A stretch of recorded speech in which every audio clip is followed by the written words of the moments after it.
Bonjour à tous, merci de nous avoir rejoints sur ce webinaire.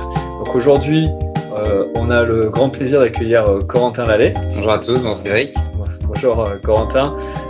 Donc avec Corentin, Corentin surtout, va vous faire un témoignage de l'usage de Quick Connect dans son activité. Donc je laisserai Corentin se présenter par la suite. Si vous avez des questions, n'hésitez pas à les poser dans le chat ou alors si on a le temps, on y répondra. Sinon, on les adressera dans un mail séparé pour les participants. Et puis, voilà, j'espère que toutes les informations qui seront partagées aujourd'hui vous intéresseront, vous seront utiles. Alors, est-ce que vous pouvez nous expliquer un peu qui vous êtes déjà, l'entreprise dans laquelle vous travaillez, quel est votre rôle dans cette entreprise? Puis après, on rentrera dans le vif du sujet. Ça marche. Donc, je m'appelle Corentin Lallet. Donc, je travaille chez Bouygues Travaux Publics, donc qui est la filiale dédiée aux travaux publics chez Bouygues Construction. Donc, je suis ingénieur en charge donc du déploiement digital chez Bouygues TP.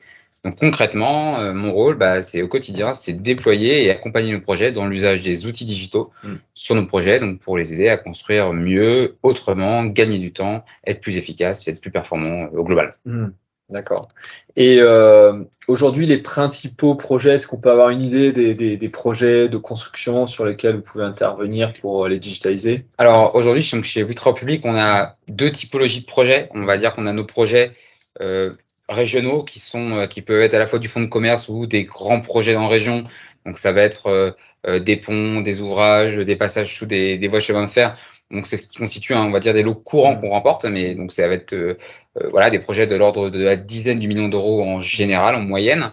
Et puis après, on a nos grands projets en France comme à l'international, qui sont là des projets qui peuvent aller donc de plusieurs centaines de millions d'euros aux milliards d'euros. Et donc là, on va être sur des gros projets de tunnels. Ça peut être des extensions de ports, ça peut être comme récemment on vient de terminer 70 en base d'éoliennes qui vont être placées offshore. Voilà, ça va être toutes ces typologies de projets. Aujourd'hui, on se limite à rien. Toute l'entreprise doit se transformer et donc on tape un petit peu partout. D'accord. Et alors, ça fait combien de temps que vous êtes sur cette fonction? Ça va faire 4 ans maintenant. Ouais, ça va faire 4 ans. Après 4 ans, donc maintenant, je pense que vous avez une bonne vision de la digitalisation dans le secteur du BTP et plus particulièrement des TP, du coup. C'est quoi votre analyse du niveau de maturité digitale de ce secteur? Alors peut-être d'ailleurs, il y a une évolution entre il y a 4 ans et maintenant aussi, mais globalement, comment vous il y a une évolution, elle est assez remarquable. C'est vrai que le point de départ est peut-être le plus impressionnant, c'est-à-dire que moi, j'ai un background plutôt d'industrie. Donc, en fait, quand j'ai fait mon école d'ingénieur, on m'a plutôt enseigné les principes de l'industrie. Donc, on va apprendre de la robotique, de l'automatisme et toutes ces choses-là. On va déjà parler de data. Et ce qui m'a frappé en arrivant dans le monde de la construction, c'est qu'on prend un grand coup en arrière parce que, en fait, à la différence de l'industrie, c'est que là, il n'y a pas de robot. C'est l'homme qui est d'abord au milieu. On a des machines, on a des usages mécaniques qui peuvent nous aider, mais ils feront pas à la place de nous, et l'homme est toujours au centre de ça. Et donc, moi, ce qui m'a frappé, c'est que les premières fois où j'ai été sur le projet pour déployer des outils digitaux, c'était qu'en fait, nos hommes au quotidien, ils sont dans la boue, autour du béton, à faire les choses à la main, et en fait, il y a tout à faire. Il y a tout à faire. Et c'est à la fois très impressionnant, mais c'est à la fois super challengeant parce que on bénéficie justement de ce qui se marche dans l'industrie. Donc, ça a été éprouvé, ça fonctionne très bien, et donc quand on l'applique au BTP, ça fait mouche à peu près à tous les coups parce qu'on a tout ce recul-là. Faut quand même pas oublier une chose, c'est qu'aujourd'hui, le BTP reste le secteur le moins digitalisé, derrière même quand même l'agriculture, faut vraiment en avoir conscience. Donc il y a tout à faire, mais l'avantage, et ça on voit aujourd'hui, c'est que chaque pas est vraiment très important, et quand on avance, en fait, ça ne fait qu'accélérer. Et moi, je le vois aujourd'hui par rapport au scope initial sur lequel je travaillais, qui était d'abord dédié uniquement au suivi de la production. Aujourd'hui, on touche tous les métiers, la sécurité, les achats, la finance, la production évidemment et les travaux, mais on est sollicité de tout le monde, notre équipe grossit, et en fait, on fait la digitalisation de l'entreprise. Moi, je le vois comme une courbe en S, en fait. Vous avez une accélération de plus en plus forte, et puis à un moment, en fait, ça part en flèche, et il faut être capable de tenir justement cette accélération qui part en flèche jusqu'à arriver à un niveau de maturité qui, pour l'instant, de toute façon, est largement pas atteint dans ce secteur-là pour toutes les entreprises. Et alors, quand vous dites qu'il y a tout à faire, donc on a compris différents domaines, les fonctions support, les fonctions opérationnelles, etc. Mais de façon plus concrète, en fait, qu'est-ce qu'on rencontre souvent sur les chantiers comme pratique Et comment le digital peut améliorer ces pratiques-là, en fait? Alors, Quels sont les gains aujourd'hui, dans le monde du BTP, on va dire, et en particulier travaux publics, c'est que déjà, nous, on a une première difficulté, c'est que les ouvrages de travaux publics, ils doivent avoir une durée de vie qui dépasse presque la centaine d'années maintenant. Et en plus de ça, on a des exigences de la part de nos clients, de la part de l'environnement qui sont de plus en plus importantes. Et donc, forcément, quand on a des exigences, on doit démontrer que ce qu'on nous demande, on le réalise conformément aux exigences qui ont été listées. Et donc, forcément, pour faire ça, il faut beaucoup de papier, il faut beaucoup de démonstrations. Et aujourd'hui, on vit, et je pense que tout le monde le voit au quotidien, même c'est pas propre à la construction, mais la construction, c'est plus que frappant, c'est qu'on nous demande de plus en plus de justifier ça. Sauf qu'aujourd'hui, les gens qui sont sur projet, la première chose qu'on leur demande, c'est de produire. Donc, c'est de réaliser des ouvrages. C'est pas de faire de la paperasse. Sauf que aujourd'hui, la réalité, elle est la suivante. C'est-à-dire qu'aujourd'hui, nos chefs de chantier, nos conducteurs de travaux, et même parfois nos chefs d'équipe, ils se retrouvent des fois à passer plus de temps devant leur ordinateur sur leur bureau qu'être avec leurs équipes sur chantier pour avancer, régler des problématiques et produire. Et donc le digital, et c'est le premier cas d'usage sur lequel on se place aujourd'hui, et on parlera de Quick Connect, mais c'est le meilleur outil pour ça en tout cas chez nous, c'est de remplacer justement tout ce qu'on fait en papier, tout ce qu'on doit démontrer en papier au niveau 0, donc c'est-à-dire les contrôles qualité, le suivi de production, par des outils digitaux qui sont plus simples, plus ergonomiques, qui remontent la donnée automatiquement et qui permettent derrière de faire du pilotage, du suivi et puis du reporting. Pour avoir juste quelques chiffres, la volumétrie de papier ou choisissez l'unité de mesure souhaitée, mais la volumétrie qu'on peut rencontrer sur un chantier classique de tunnel ou. Alors, je vais prendre un exemple assez simple parce qu'il est très industriel. C'est notre dernier projet donc sur les éoliennes de Fécamp. Donc les éoliennes de Fécamp, pour que tout le monde comprenne, voilà, on a 71 en base en béton d'éoliennes à faire, dans lesquelles qu'on va venir couler en mer et sur lesquelles on va venir accrocher ensuite les éoliennes telles qu'on les connaît offshore. Ce projet-là, ça a été pendant plus d'un an 1000 rapports générés en l'occurrence par Quick Connect par jour.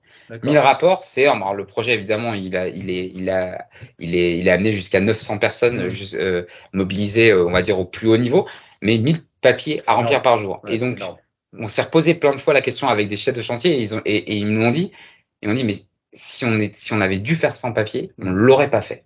On l'aurait pas fait parce que remplir 1000 papiers par jour, 900 personnes, ça paraît énorme, mais 900 personnes sur un projet où il y a tout à faire, en fait, une personne est extrêmement mobilisée, quoi.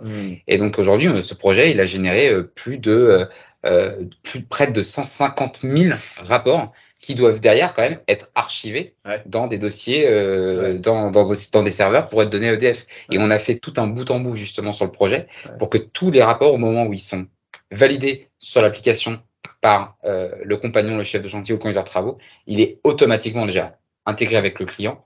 Mais en plus de ça, il est archivé au bon endroit qui va bien dans le futur dossier qui sera livré à la fin avec les ouvrages. Donc, clairement, ça, c'est la meilleure démonstration.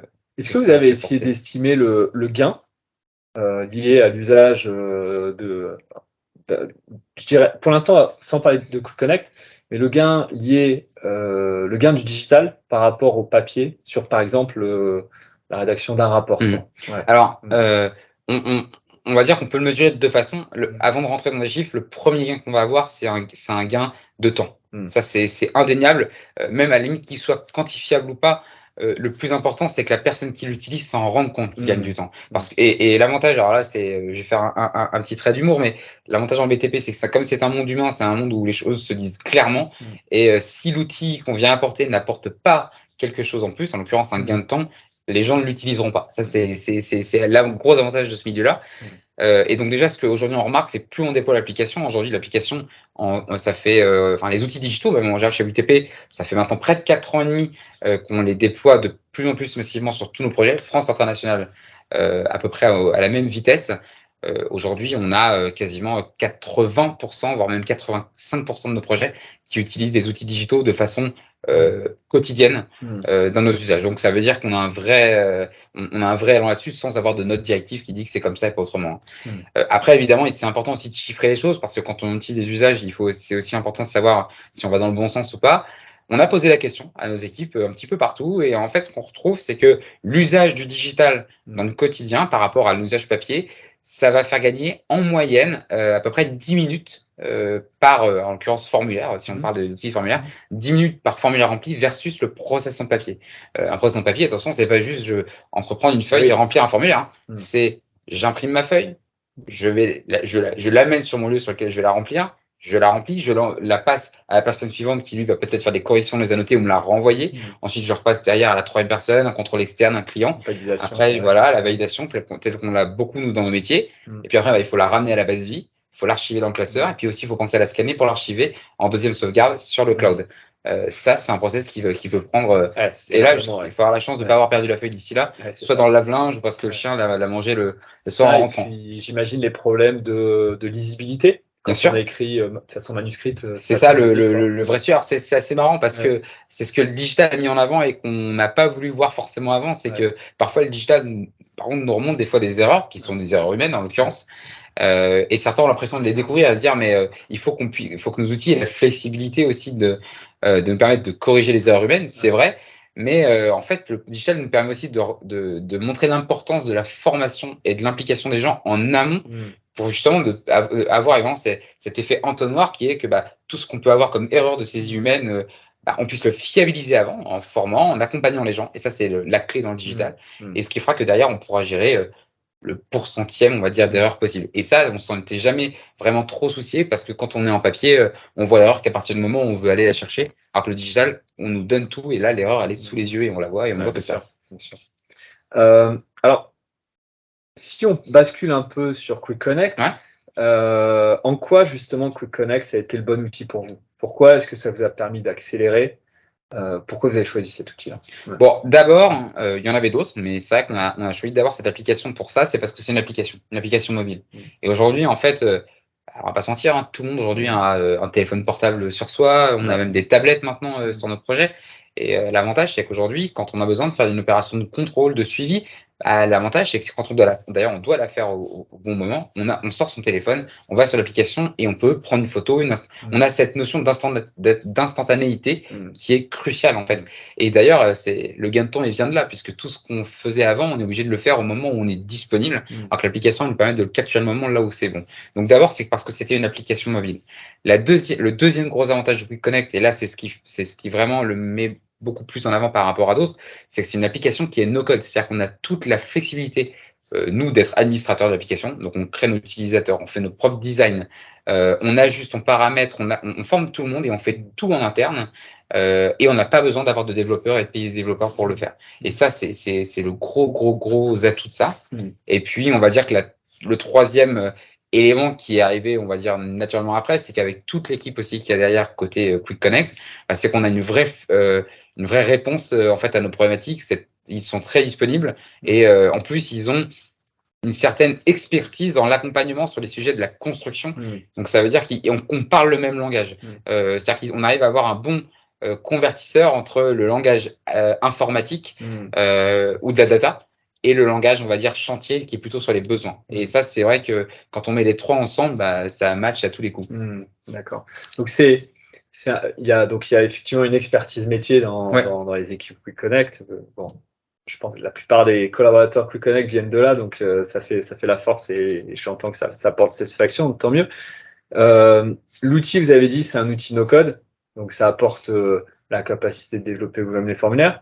Est-ce que vous êtes allé jusqu'à permettre aux opérationnels sur les chantiers de faire eux-mêmes leurs formulaires aussi? Alors, de plus en plus maintenant, effectivement, on nous demande d'avoir un minimum effectivement d'autonomie sur chantier et on est les premiers à être demandeurs de ça parce que on a, et volontairement, on n'a pas une armée, on va dire en centrale ou dans les agences pour piloter ça. Nous, alors c'est ce qu'on nous demande, d'être les garants de la standardisation, c'est de s'assurer qu'effectivement on fasse à peu près la même chose sur tous nos projets. Mais par contre, c'est vrai que nous, on n'a pas le luxe, malheureusement, ou même bien heureusement, de séduire tous les desiderata de nos projets et d'ajouter un utilisateur et de modifier un champ et de filtrer une liste. Forcément, ça prend du temps. Et donc, de plus en plus, nos projets demandent et sont demandeurs de pouvoir justement faire ces opérations de premier niveau qui sont, on va dire, de l'ajustement temps réel de leurs outils digitaux. C'est, on va dire, de l'illustration et du paramétrage. Et puis, on en a certains, et j'en suis encore le plus heureux, du chef de chantier jusqu'à des conducteurs de travaux, qui sont les premiers à vouloir aussi designer leur formulaire. Et donc, on en a une bonne dizaine, voire même une bonne quinzaine maintenant, qui sont capables eux-mêmes de prendre un formulaire et de le transformer pour coller à leurs besoins. Et ça, c'est super, quoi. C'est vraiment intéressant de voir effectivement que le digital, ça devient une compétence aussi, en plus dans nos métiers, parce que en fait, aujourd'hui, et ça c'est je pense l'élément qui revient à chaque fois quand on parle de digitalisation, c'est que les gens repartent souvent de la base Excel. Et Excel, on l'a tellement utilisé, ça a été utilisé en plus même, on a été formé en école avec, donc c'est l'outil qu'on maîtrise. Et forcément, quand on passe sur un autre outil, un autre usage qui nous semble à peu près identique, mais dans lequel on n'a pas la main, très vite on est bloqué et on se dit mais c'est très bien, ça fait quelque chose, mais je sais pas ce qu'il y a derrière et visiblement je sais pas moi y aller. Donc forcément ça me frustre un peu. Et en fait on est très content de pouvoir donner un peu la main là-dessus parce que ça conforte les gens dans les usages et à la fin en fait c'est du gagnant-gagnant. Alors tout à l'heure vous avez parlé de la donnée. Donc on a bien compris comment vous utilisez Quick Connect pour transformer le papier en documents, je dirais, numériques. Digital, c'est pas que des documents numériques, c'est aussi de la donnée. Concrètement, la donnée, comment vous l'exploitez aujourd'hui? Enfin, quelle est votre stratégie autour de la donnée? Comment vous cherchez à en maximiser la valeur en fait aujourd'hui? Alors en fait aujourd'hui Quick Connect, on s'en sert pour clairement l'utiliser sur ce qu'on appelle le dernier kilomètre. C'est-à-dire qu'aujourd'hui notre stratégie, c'est qu'évidemment tout ce qu'on peut collecter en termes de données, on va essayer de le faire de façon automatique, sans venir mettre de la main humaine là-dedans, parce que forcément ça amène d'autres sujets. Et tout ce qu'on ne pourra pas collecter au travers d'outils automatiques, on vient le faire avec des applications et principalement nous chez Quick Connect. Et cette donnée en fait nous permet aujourd'hui de faire du suivi de productivité, de faire des statistiques sur nos statistiques sécurité, notre avancement, nos progressions. Ça va venir nous permettre de faire de l'avancement, ça va nous permettre de faire du reporting pour la gestion. Et donc en fait, toutes les données qu'on récupère aujourd'hui, ça arrive dans des tableaux de bord, dans lesquels donc on a maintenant de plus en plus pareil de personnes qui viennent transformer la data. Donc on en connaît, il y a des Microsoft Power BI, il y a du Grafana, tous ces outils de dashboarding. Aujourd'hui, nous on s'en sert et tous nos projets en ont de plus en plus et ça leur permet de suivre les activités. Et c'est un très bon endroit pour faire un mix de données opérationnelles comme Quick Connect et puis de données centrales comme un contrat béton avec des prix et les bases associées. Ça peut être les tâches qu'on va retrouver sur nos ORP et toutes ces choses-là. Ok, donc il y a dans la digitalisation, vous avez cet objectif de rendre la donnée exploitable, c'est la finalité, exploitable pour les opérationnels. C'est la finalité et de toute façon, elle est indispensable. Et c'est d'ailleurs assez drôle à quel point je parlais tout à l'heure de la courbe en S, on est justement à cet endroit-là, c'est-à-dire que on démarre avec Quick Connect, les gens sont très contents parce que il y a plus de papier, on gagne du temps. Mais en fait, cet effet, il dure qu'un temps.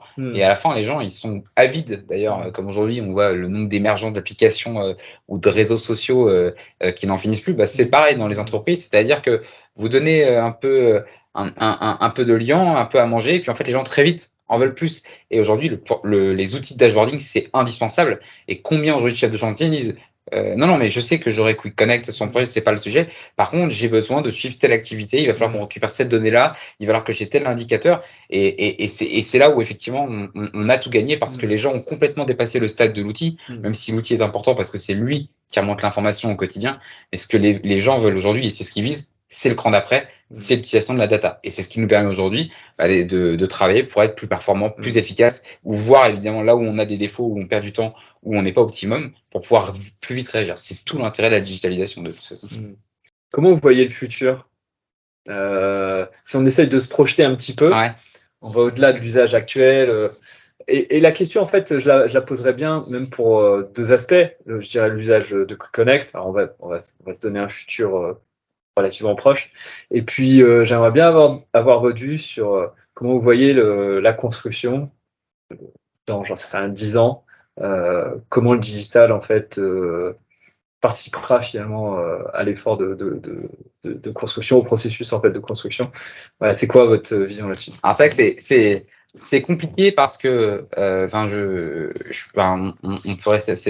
va forcément rester un peu humble dans tout ça parce que il y a pas mal de discours aussi à côté où des fois les gens ont des visions assez claires a priori de ce qui sera demain. Moi je le vois au quotidien et je le disais tout à l'heure un petit peu en off, moi je savais même pas ce que j'allais faire aujourd'hui il y a 4 ans en fait. Les choses vont tellement vite, c'est très compliqué de prédire l'avenir sur cette transformation parce que on va dire que on ne sait pas trop où on va, mais par contre les choses se dessinent d'elles-mêmes.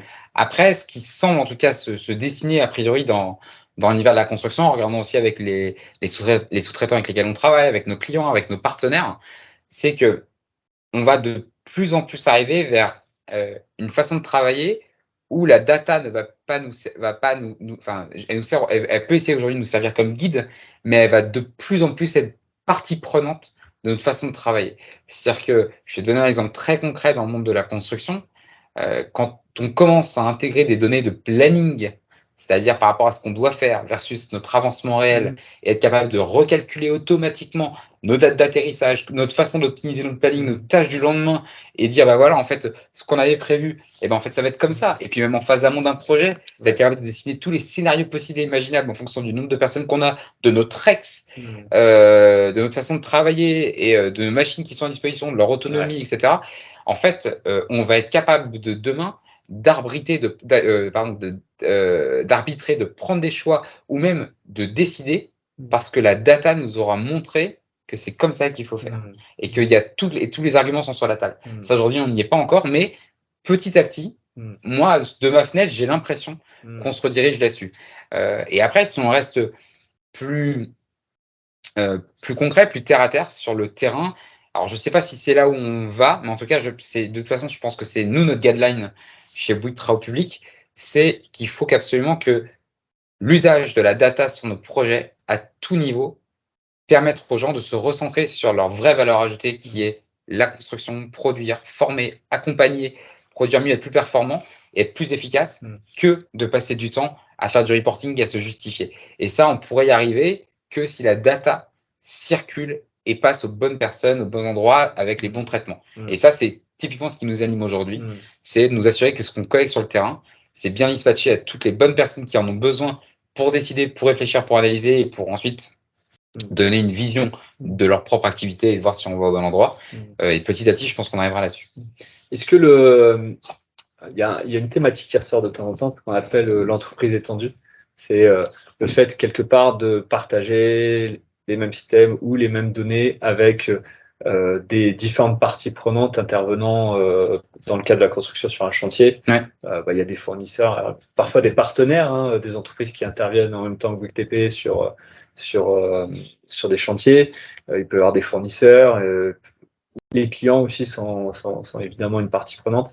Est-ce que l'avenir, c'est pas aussi quelque part encore une plus grande fluidité dans les échanges entre ça, je pense que ça, c'est ce qui est indispensable aujourd'hui parce que, et pareil, je vais reprendre le dernier projet pour lequel je vais reparler encore de Fécamp et je vais pas forcément faire publicité pour ce projet-là en particulier, mais c'est parce que c'est le dernier gros projet qu'on a traité en France et c'est celui sur lequel nous, aujourd'hui, en interne, on est allé le plus loin.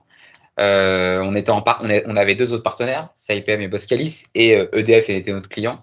Et en fait, on a réussi sur ce projet, en particulier, je pense, grâce à la data, à travailler tous ensemble en mode projet. Et on va pas se mentir, on va dire que traditionnellement, on a nos partenaires, on les met un peu à côté. Je veux dire, on travaille un petit peu en chambre, on travaille un peu quand ça nous arrange entre nous. C'est tout le monde travaille comme ça. Et nos clients, pareil, on va les regarder d'un certain œil, etc. Et en fait, on se rend compte que si on veut tous gagner, tous être gagnants, il faut qu'on travaille tous ensemble. Et on a pu le faire à Fécamp parce que tout le monde était centralisé autour de la data, c'est-à-dire qu'en l'occurrence, Quick Connect sur le terrain on avait tous les partenaires qui l'utilisaient, plus nous. C'était validé par le client à la fin. Donc tout le monde était dedans. On voyait tous la même chose. Et ensuite, la data était partagée avec nos sous-traitants et ça nous permettait de prendre des décisions, de permettre à nos sous-traitants de s'améliorer ou de rentrer dans le planning, ou permettre à nous de prendre des meilleures décisions pour être capable de ne pas mettre en difficulté un tel ou un tel. Et en fait, ça a été la démonstration effectivement de ce que vous précisez. C'est-à-dire que quand toutes les parties prenantes sur un projet sont fédérées parce que la data circule, la même data circule et sert à tout le monde et ensuite permet de challenger, d'avancer ensemble, on a tout gagné et on avance tous dans la même direction. Et ça, c'est vrai que quand ça marche, on sait que c'est ça, mais il faut le faire. Et pour moi, aujourd'hui, je pense que c'est la satisfaction du client, ça doit être aussi une de nos guidelines et la data, elle nous sert clairement à ça. Ouais, très bien. Bon, écoutez, merci. Je pense qu'on est arrivé au bout du temps qu'on s'était consacré. Merci, c'était super intéressant de pouvoir avoir ce témoignage. voilà, au nom de QuickConnect, nous on remercie encore Bouygues TP de faire confiance à QuickConnect parce que la collaboration pour nous, c'est un vrai succès et on est content de pouvoir avoir ce genre de témoignage lié à notre solution. Donc grand merci. Si vous avez des questions, n'hésitez pas à les envoyer. Avec Corentin, on y répondra et puis on fera un retour par mail si nécessaire. Et puis je vous dis à la prochaine fois, au prochain webinaire. Corentin, je ne sais pas si vous voulez dire un dernier mot, mais non, merci à tous. Et puis oui, pour ceux qui hésitent encore à choisir des applications, en tout cas, vous pouvez essayer. C'est une application qui a vraiment séduit énormément ici. Et si on devait en changer, je pense que ça poserait quand même pas mal de problèmes dans les habitudes qui sont maintenant bien installées, quoi. D'accord. Merci beaucoup. Merci Corentin. à tous. Allez, au revoir. Au revoir.